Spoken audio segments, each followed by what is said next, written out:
At least 40 Palestinians have been killed in Israeli airstrikes on a tent encampment in Khan Yunis, the Gaza health authorities have said.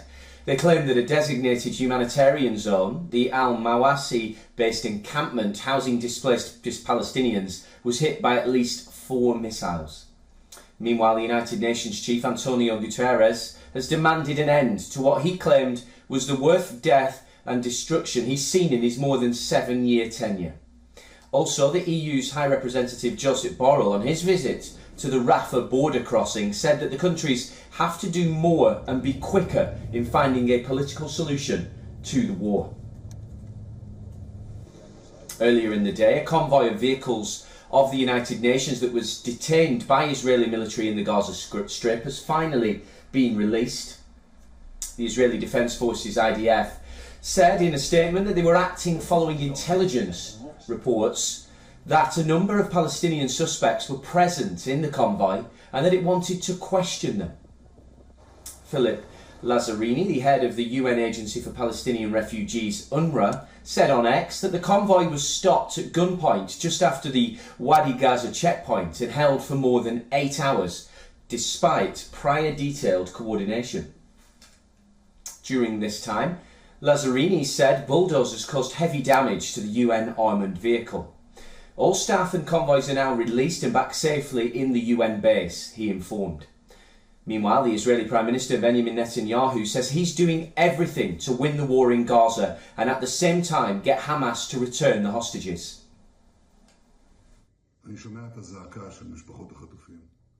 I hear the cry of the families of the hostages.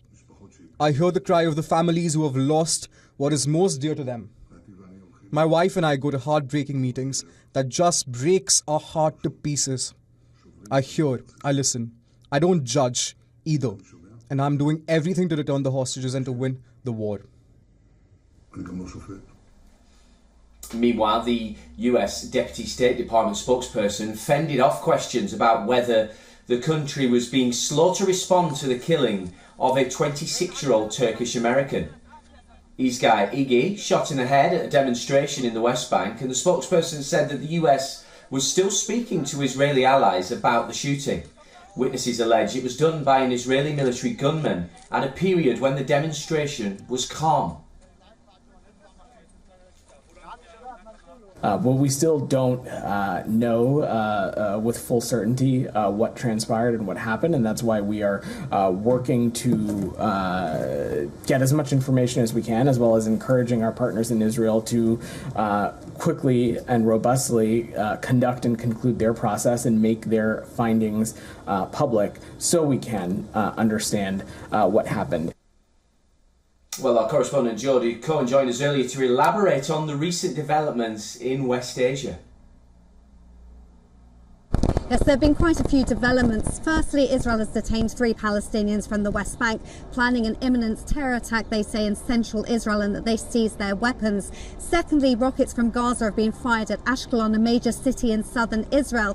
Thirdly, the IDF said that they targeted a Hamas command center by Khan Yunis, which Hamas embedded in a humanitarian zone, that they took multiple steps to minimize harm to civilians. Now, Hamas has denied its gunmen were there, although military experts have repeatedly said that Hamas embeds itself in civilian areas as a cover for their activities.